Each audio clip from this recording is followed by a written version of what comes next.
السلام عليكم ورحمة الله وبركاته. مسا على أحلى جمهور كويسة. عايزة أقول إنكم كالعادة وحشتوني كتير جدا جدا جدا من الحلقة اللي فاتت. ويلا بينا يا صديقي عشان نبدأ حلقتنا. بس يعني قبل ما نبدأ حلقتنا، شو خد بالك كده من حاجة؟ أنا هقولك اللي انت مش واخد بالك منه ان انا هعمل 10 دقايق. المهم، يلا بينا نشوف ايه اللي هيحصل في حلقتنا. وطبعا يا صديقي ما تخليش ال10 دقايق ينسوك اللايك والاشتراك في القناة عشان بقى يوصلك اي فيديوهات جديدة واي حلقات دقيقة، ويكون فيها 10 دقايق برضه. يلا، اي خدمة. ويلا بينا نشوف ايه اللي هيحصل مع اسيا وجسر وباقي ابطال روايتنا. يلا بينا. عدت فترة وفعلا محمد وماريا اتخطبوا. وفي مرة كانت آسيا قاعدة وهي كانت ماسكة كوباية وبتشرب فيها. كانت بتشرب فيها قهوة، وهي كانت بتبص للسما وحاسة بحزن. هي مستنية جسر يطلع ويكلمها زي ما بيكلمها كل مرة. ايه بقى المختلف؟ بس مفيش حاجة مختلفة غير ان جاسر فعلا هو بطل يحبها وهو مش عايزها تاني. معقول؟ معقول جاسر بطل يحبها؟ لا لا، اكيد دي حاجة غلط. اسيا كانت في صراع كبير جدا وهي محتارة وخايفة. غمضت عينيها وافتكرت في مرة. ونرجع فلاش باك في يوم من الأيام، كان زمان جدا. كانت لما كان عندهم بيت باباها ومامتها، كانوا في وشه كده كان فيه بحر. وكانت أصلا البيت بتاعهم في حديقة. آسيا كانت طالعة وبتجري وهي متحمسة، أو بمعنى أصح هي متحمسة لأنها هتقف قدام البحر. وفعلا وقفت قدامه وقعدت وبدأت إن هي تتكلم وهي بتبتسم للبحر وبتشوف انعكاس وشها في المية وهي مبتسمة وهي بتقول: الله، شكلي حلو قوي. وبعد كده بدأت بإيديها الكيوت الجميلة والصغنطوطة برضه تحط إيديها في المية وهي فرحانة جدا. لكن بتقطع لحظتها الحلوة لما بتسمع صوت مامتها وهي بتتضرب، وأكيد بسبب مثلا الشاي. روقت بس ما كانش فيه حاجات كويسة، وبيبقى جاي من الشغل وبيطلع كل عصبيته على مامتها. آسيا نزلت دموعها نزلت دموعها على وشها الجميل، ومن إلى وجهها نزلت دموعها في المية. دموعها بدأت إن هي تنزل بغزارة وهي بتفتكر معاملته ليها طول الوقت كأنها مش بنته. بعد كده آسيا بتبتسم بتبتسم تاني بعد ما بتشوف البحر وبتركز فيه قوي. لكن مرة واحدة بتسمع مامتها بتصوت جامد جدا ولسه هتقوم، لكن قامت وجريت. لكن وهي بتجري اتخبطت فوقعت آسيا في البحر. مامتها راحت بعدت عنه وهي بتقوله: ابعد عني بقى، انت ايه ما عندكش قلب؟ بقولك ايه، انا ما عملتلكيش حاجة. بقى جايبة شاي من غير سكر؟ وانا كنت شفت السكر في البيت ده. هنا هو بصلها بعصبية ولسه هيمد ايده، هي بعدت عنه وبصت يمين وشمال وهي بتقول: ايه ده؟ اسيا فين؟ بنتي راحت فين؟ وطلعت جري من البيت وهي بتبص يمين وشمال. نروح عند آسيا اللي هي كانت بتغرق، وكل مرة كانت بتنزل تحت أكتر وتحت وتحت وتحت وتنزل.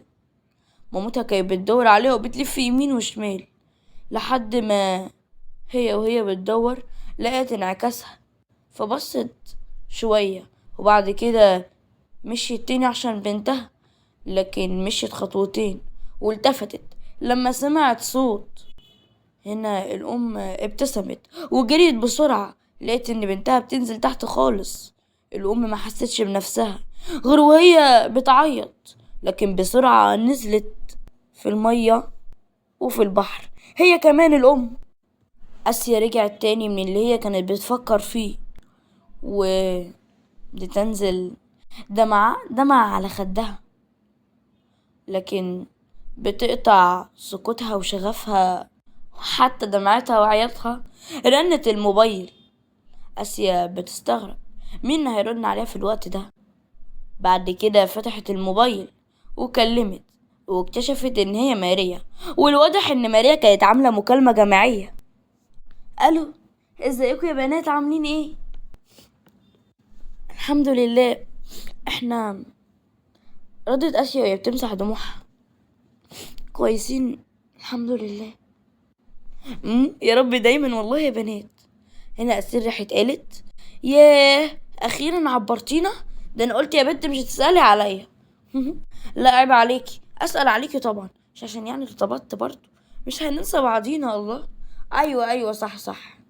خلاص بقى فكك يا سيسو. سيسو يلا بقى مش فارقة. عاملة ايه بقى في الخطوبة؟ الحمد لله كويسة، محمد حنين جدا وطيب. قوليلي بقى يا يا أسيل، انتي حبيبتي عملتي ايه؟ عملتي ايه في ايه مع ابوكي ده؟ زي ما هو، من الشغل للشغل برضه. معلش، حاولي انتي بس معاه كده.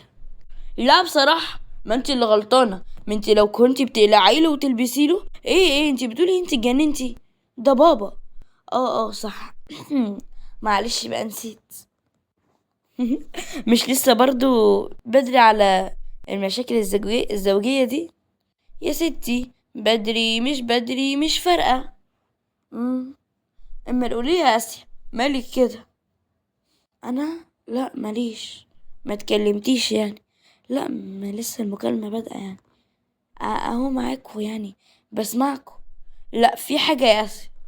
لا مفيش والله. في اسيا حكت له واتكلمت وهي بتقول جاسر. جاسر بقى طول الوقت مشغول ومبقاش يكلمني. ماريا راحت قالت في ايه يا اسيا؟ اكيد يعني مشغول، وبعدين برضو ما تنسيش ان هو بيشتغل في ايه، في مطعم، مش انتي قلتيلي كده؟ فبيبقى مشغول اغلب الوقت. لا جاسر لما كان بيحاول يفضى عشان يكلمني مبقاش يكلمني، هو مبقاش يكلمني كتير. معلش بس هتلاقيه ضغط في الشغل. لا حتى انا دلوقتي مستنياه ما طلعش من البلكونه. بقى احنا نرمينه البيت لحم يرمانا عظم. خلاص بقى يا ماما، في ايه يا حبيبتي؟ هو كل شويه ايه يا بنتي؟ انت ضد الراجل النهارده قوي كده ليه؟ يا ستي بدل ضد الراجل ولا حاجه. امم امم بقول لكم يا بنات، انا زهقت، انا اروح اكلم خطيبي. خطيبك؟ ايوه اروح اكلم خطيبي. الله. اصلي راحت قالت بعصبيه ماشي روحي كلمي خطيبك يا زفت. ما انت مبقيش وراكي غيره بقى. يا اختي خليك انت مع البتاع بتاعي ده. لا والله. والله هنا عليه، هو عامل زي الدهالك اصلا، بقى تزعلي على ده؟ ده عامل زي الدهالك كده. لا جسر مش دهالك، جسر جسر حلو. يا اختي دي انت وهو طمقته بصراحة. يلا باي. باي، هتوحشوني يا بنات. يلا باي باي باي. آه. بقولك ايه؟ نعم. بصي عايزة اقولك على حاجة قبل ما اقفل. قولي يا اسي حبيبتي. بصي يا اسيل، انا عندي حل. يا ريت بجد، نفسي يفهمني اصلا، نفسي يقعد معايا ويفهم انا بحب ايه ومش بحب ايه. طيب ماشي، تعالي انا هقولك على حاجة. ماشي، انتي لما يجي هو افضلي مستنياه وشديه من ايده وشغلي اي فيلم حلو وقعدوا اتفرجوا عليه مع بعض، وكلمي معاه شوية وحاولي، صدقيني حاولي وهو هيجيب نتيجة ان شاء الله. يا رب يا رب والله بجد يا اسي. يا رب. سلام. سلام. وبس كده من هنا تبقى خلصت حلقتنا يا صديقي. لايك اشتراك في القناة عشان يوصلك اي حلقة جديدة. يلا باي.